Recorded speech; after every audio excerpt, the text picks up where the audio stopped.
Megastar చిరంజీవికి లవర్గా, భార్యగా, అక్కగా, అమ్మగా నటించిన ఏకైక హీరోయిన్ అలనాటి అందాల తార సుజాత.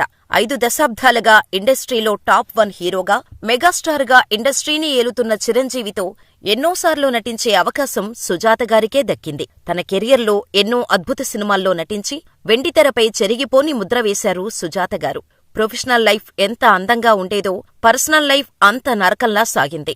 ఏరికోరి పెళ్లి చేసుకున్న భర్త వల్ల పడరాని పాట్లు పడ్డారు సుజాత. అసలు ఆమె లైఫ్ అలా కావటానికి కారణమేంటి? ఈ వీడియోలో తెలుసుకుందాం. అలనాటి అందాల తార సుజాత నాటి టాప్ హీరోలందరి సరసన హీరోయిన్ గా నటించి ఆకట్టుకున్నారు. తెలుగుతో పాటు తమిళ, మలయాళ, కన్నడ చిత్రాలలో నటించి అలరించిన సుజాత కొన్ని హిందీ సినిమాల్లోనూ యాక్ట్ చేశారు. సహజ నటిగా పేరు సంపాదించిన సుజాత 1952 డిసెంబర్ 10న శ్రీలంకలోని గల్లేలో పుట్టారు. సుజాత స్వతహాగా మలయాళీ. కాని సుజాత తండ్రి ఉద్యోగరీత్యా శ్రీలంకలో స్థిరపడటంతో ఆమె బాల్యం కూడా శ్రీలంకలోనే గడిచింది. సుజాత తండ్రి పదవీ విరమణ చేయటంతో మళ్లీ కేరళకు వచ్చేశారు. సుజాత గారికి 3 అన్నలు, 3 తమ్ముళ్ళు, 1 చెల్లెలు ఉంది. ఇక సుజాత గారు చిన్నప్పటి నుంచే చాలా అందంగా ఉండటంతో ఇంటికి వచ్చిన ప్రతి ఒక్కరూ హీరోయిన్లా ఉంది, సినిమాల్లో ట్రై చేయొచ్చు కదా అని చెప్పేవారు. తాను ఇంకా చిన్నపిల్ల, లోకమేంటో ఇంకా తెలీదు, ముందు చదువుకోవాలి, ఆ తర్వాత చూద్దామంటూ సుజాత గారి తల్లిదండ్రులు సమాధానమిచ్చేవారు. ఇక సుజాత గారి సినీ కెరియర్ చాలా గమ్మత్తుగా జరిగింది. ఎప్పుడూ చలాకీగా అందర్నీ కలుపుకొని పోయే మనస్తత్వం ఉన్న సుజాత తమ చుట్టుపక్కల వాళ్లతో కూడా చాలా చనువుగా, ఇంట్లోని వారిలాగానే ట్రీట్ చేసేది. ఆ పరిచయంతోనే సుజాత పక్కింటాయన అప్పట్లో సినిమా మాసియా అనే మలయాళ పత్రికకు ఈమె ఫోటో పంపించారు. ఆ ఫోటో చూసిన చాలామంది తమ నాటకాల్లో నటించేందుకు అవకాశమిచ్చారు. వచ్చిన ఆఫర్ వదులుకోవద్దు. ఎంతోమంది ఇటువంటి అవకాశాల కోసం ఎదురుచూస్తారు. కాని నిన్ను వెతుక్కుంటూ అవకాశాలు వస్తున్నాయి, యాక్ట్ చెయ్యి, నీవెంట నేనున్నా అంటూ అన్నయ్య ఇచ్చిన సపోర్టుతో నాటకాల్లో నటించటం మొదలుపెట్టింది సుజాత. అలా నాటకాల్లో బిజీగా లైఫ్ను గడపటం మొదలుపెట్టారు సుజాత. ఈ క్రమంలోనే ఆమె నటనను చూసిన అప్పటి ఫేమస్ మేకప్ మ్యాన్ జోష్ ప్రకాష్ గారు తన పోలీస్ స్టేషన్ అనే నాటకంలో ఛాన్స్ ఇచ్చారు. ఈ నాటికతో ఒక్కసారిగా లైమ్ లైట్లోకి వచ్చేశారు సుజాత గారు. ఇక సినీ ప్రొడ్యూసర్స్ సుజాత ఇంటి ముందు లైన్లు కట్టారు. సినిమాల్లోకి వెళ్లటానికి మొదట తండ్రి ఇష్టపడకపోయినా ఇంటి వరకు వచ్చిన అవకాశాలను వద్దనకూడదని ఓకే చెప్పారు. అలా మొదటిగా 14 ఏళ్ల వయసులోనే తపస్వని చిత్రంతో ప్రేక్షకుల ముందుకు వచ్చారు సుజాత. ఆ తర్వాత వరుసపెట్టి మలయాళ సినిమాల్లో ఆఫర్స్ వచ్చాయి. ఈ క్రమంలోనే స్టార్ డైరెక్టర్ కె. బాల్చందర్ దృష్టిని సుజాత ఆకర్షించారు. బాల్చందర్ తెరకెక్కించిన అవర్ ఓరు తోడర్ కథయిలో ప్రధాన పాత్ర పోషించారామె. సుజాత నటించిన తొలి తమిళ చిత్రం ఇదే. ఈ సినిమా ఘన విజయం సాధించింది. ఇదే తెలుగులో అంతులేని కథగా రూపొందింది. ఆ తర్వాత బాల్చందర్ డైరెక్ట్ చేసిన అవర్గల్ మూవీ కూడా సుజాతకు నటిగా మంచి పేరు సంపాదించి పెట్టింది. ఇదే తెలుగులో ఇది కథ కాదుగా రీమేక్ అయింది. అలా తమిళ, మలయాళ చిత్రాలలో సక్సెస్ఫుల్ గా సాగుతున్న సుజాతను దాసరి నారాయణరావు తన గోరింటాకు చిత్రంతో తెలుగు తెరకు పరిచయం చేశారు. దాసరే ఆమెను బాగా ప్రోత్సహించారు. ఆయన దర్శకత్వంలో రూపొందిన 7 మేడలో ఏఎన్నార్ సరసన, సర్కస్ రాముడులో ఎన్టీఆర్కు జోడీగా సుజాత నటించేలా చేశారు. సిరిమల్లె నవ్విందిలో కృష్ణతో జోడీ కట్టిన సుజాత బెబ్బులిలో కృష్ణరాజుతోనూ అలరించారు. ఆ తర్వాత ఏఎన్నార్, శోభన్బాబు, కృష్ణరాజు చిత్రాలలో నాయికగా నటిస్తూ సాగారామె. దాసరి తెరకెక్కించి నటించిన ఎమ్మెల్యే ఏడుకొండలలో ఆయనకు జోడీగా నటించారు సుజాత. ఏ. కోదండరామిరెడ్డి దర్శకత్వంలో తెరకెక్కిన తొలి చిత్రం సంధ్యలో సుజాత ప్రధాన పాత్ర పోషించారు.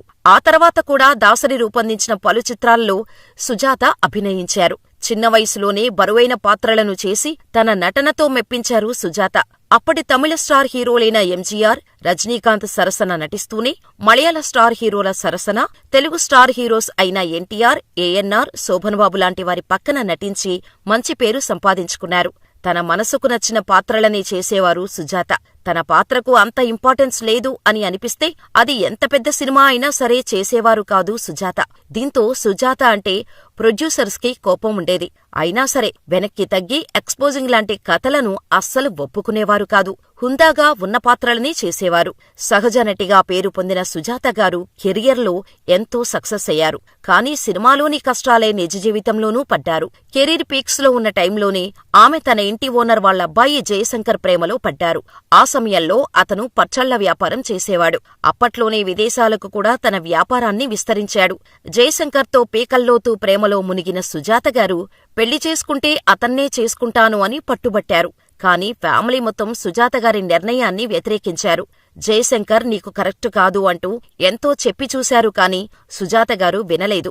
ఇంట్లో పెద్దలకు నచ్చకపోయినా జయశంకర్ని ప్రేమ పెళ్లి చేసుకున్నారు. పెళ్లి తర్వాత సుజాత గారు అమెరికా వెళ్లిపోయారు. కాని అక్కడి సంప్రదాయాలు ఆమెకు ఏమాత్రం నచ్చలేదు. ఇదిలా ఉండగా ఆమె ప్రెగ్నెంట్ అయింది. పుట్టింట్లోనే కాన్పు చేసుకోవాలని అనుకున్నారు సుజాత గారు. అలా కాన్పు కోసం భారతదేశానికి వచ్చి మళ్లీ అమెరికాకు వెళ్లలేదు.